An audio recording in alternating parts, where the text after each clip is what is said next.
चुनाव की सरगर्मी काफी तेज है। कुछ ही दिनों के बाद विधानसभा का चुनाव होने वाला है, जिसे लेकर सभी दल अपनी तैयारी में कोई कोर कसर नहीं छोड़ रहे हैं। और यही देखने को मिला जहानाबाद के मोदनगंज में, जहां राजद नेता विजय यादव की अध्यक्षता में राजद कार्यकर्ताओं के साथ एक महत्वपूर्ण बैठक आयोजित की गई। इस बैठक में घोसी के वर्तमान विधायक रामबली सिंह यादव सहित काफी संख्या में नेता एवं कार्यकर्ता मौजूद थे। इस मौके पर कार्यकर्ताओं को आवश्यक निर्देश दिए जा रहे थे कि कैसे हम बिहार में तेजस्वी की सरकार बनाएं और महागठबंधन प्रत्याशी को भारी बहुमत से जिताएं। इस अवसर पर बैठक की अध्यक्षता कर रहे राजद नेता विजय यादव ने कहा कि घोसी विधानसभा में महागठबंधन की लहर दौड़ रही है, कहीं कोई टक्कर में नहीं है। हम सभी कार्यकर्ता एकजुट हैं, गांव-गांव में तेजस्वी यादव का संदेश पहुंचा रहे हैं। इस बार की जीत घोसी विधानसभा में एक बड़ी जीत होगी। वहीं इस अवसर पर विधायक रामबली सिंह यादव ने कहा कि घोसी विधानसभा में एक तरफा चुनाव है, कहीं कोई मुकाबले में नहीं है। बिहार की जनता तेजस्वी यादव को मुख्यमंत्री देखने के लिए लालायित है। घोसी में हमसे जितना बना हमने किया और जो बच गया है आने वाले समय में उसे पूरा करूंगा। जो शिकायतें हैं उन सभी शिकायतों को दूर करूंगा। एसके मिर्जा, ईशा न्यूज के लिए।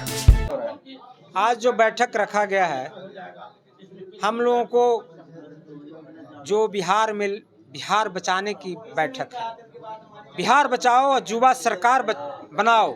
युवा सरकार इसलिए कि बिहार से पलायन हो रहा है, बिहार में पढ़े लिखों को रोजगार नहीं मिल रहा है।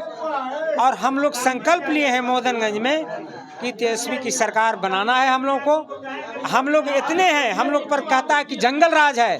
आप जंगल राज नहीं है, आप मीडिया के लोग हैं। हमारे देखिए, मैं यादव हूँ, हमारा प्रखंड अध्यक्ष पवन चंद्रवंशी है, हमारा प्रखंड अध्यक्ष सत्येंद्र बिंद है, हमारे साथ सरिस्ताबाद के राम विनय राम रविदास हैं, हमारे साथ मंजित मालाकार हैं। हमारा लालू यादव तेजस्वी यादव की सरकार ये सब अति पिछड़ा दलितों को मदद से या सहयोग से बिहार की नई सरकार बनेगा।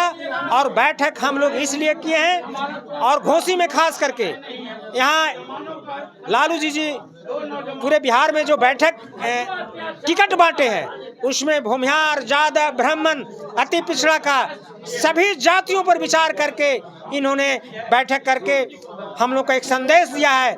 हमारा लालू यादव इस राज्य में सभी जातियों को, चाहे भूमिहार हो, ब्राह्मण हो, A to Z पार्टियों को सबको टिकट वितरण किए हैं। और सबका आशीर्वाद से हम बिहार का नई सरकार बनाएंगे।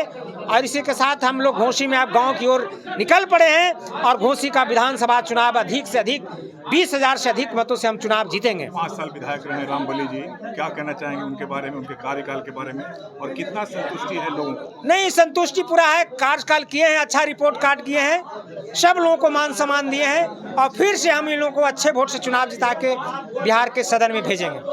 चुनाव तो मैं घूम रहा हूँ, यहाँ एक तरफा है, यहाँ कोई टक्कर उकर की बात नहीं है, एक तरफा चुनाव है।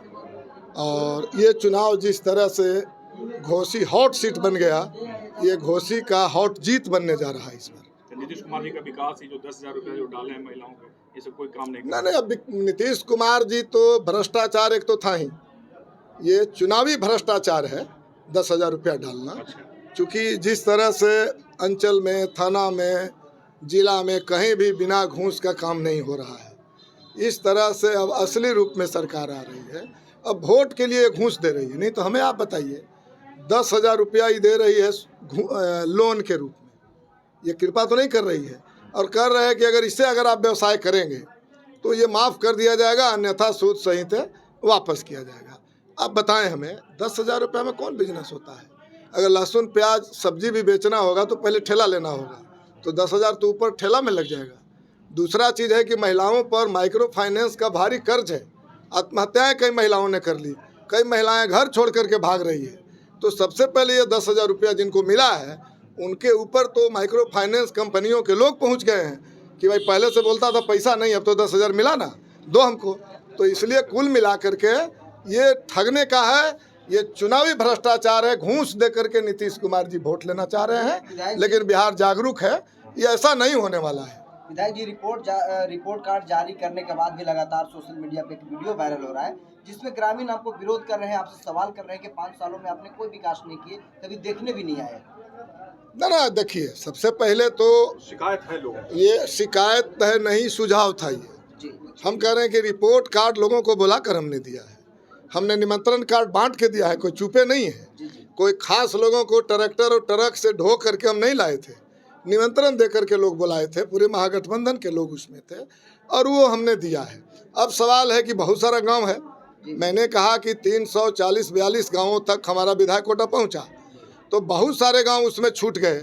तो उनकी नाराज़गी है, प्यार भरा नाराज़गी है कि भविष्य में एक टास्क है कि भविष्य में जो गांव छूट गया है, जिसमें आपकी विधायक कोटा नहीं पहुंची है, उसमें पहुंचाया जाए। ये एक विरोध का, माने जिसको आप कह रहे हैं, ये शिकायत का एक टास्क का एक अंदाज था, ये कोई विरोध नहीं। विपक्ष तो कह रहे हैं कि जंगल राज आ जाएगा अगर फिर से हम महागठबंधन की सरकार बनती है बिहार में, तो जंगल राज आ तो जाएगा। सामने देखे ना दुलारचंद यादव की हत्या, सामने आपने देखा किनकी राज चल रहा था। इलेक्शन कमीशन है जिसको मैं कह रहा हूँ कि वोट चोर गद्दी छोड़, इलेक्शन कमीशन अब नाम का रह गया है।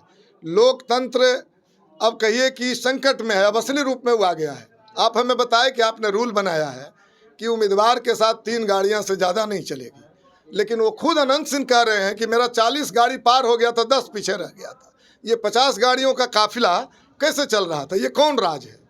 और इसलिए हम कह रहे हैं कि ये पिछले 5 साल जंगल लगता ही है। गरीब जब अपनी आवाज़ उठाते हैं तो नक्सलाइट लगता है, गरीब जब अपनी बात करते हैं तो नक्सलाइट लगता है, मुसलमान बात करे तो आतंकवादी लगता है। और इसलिए गरीब, किसान, मजदूर, एक गरीब का बेटा लालू यादव, जिनको लगातार जेल में रहना पड़ा, यातना देना पड़ा, वो दुश्मनों के सामने कभी सरेंडर नहीं किए इस कारण से। तो इसलिए गरीब गुरबे तो जंगल राज लगेंगे ही।